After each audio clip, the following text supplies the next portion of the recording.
In this video, we review Plus500 versus eToro. Have you used the Plus500 or eToro before? What was your experience? Leave your Plus500 or eToro review in the comments section below. The debate between Plus500 and eToro often centers on their strengths in usability, range of services, and target audiences, with each platform offering distinct advantages and disadvantages. Shockingly, eToro has over 30 million users globally, primarily drawn to its innovative social trading features, while Plus500 boasts a solid presence in over 50 countries, providing access to a broad range of financial instruments and an intuitive interface.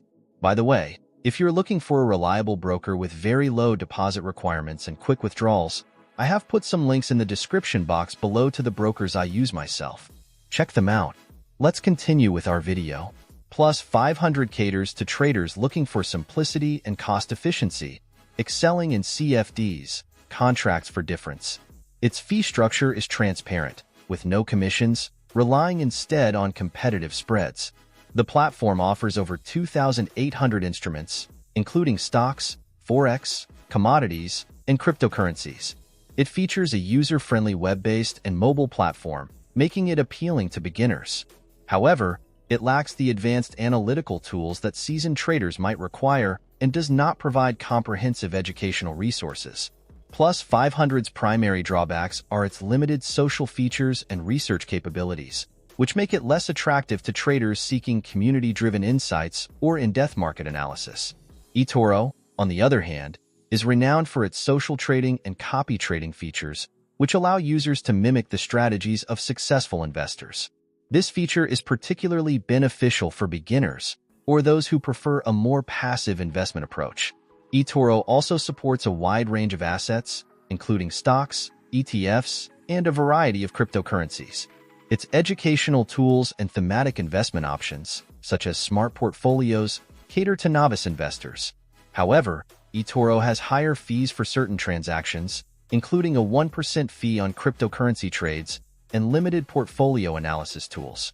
Advanced traders may find its lack of customization and fewer technical analysis tools restrictive.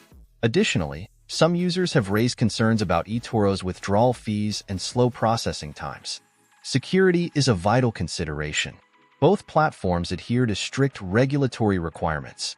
Plus500 is regulated by authorities in multiple jurisdictions, including the FCA in the UK, ensuring a high level of protection for client funds.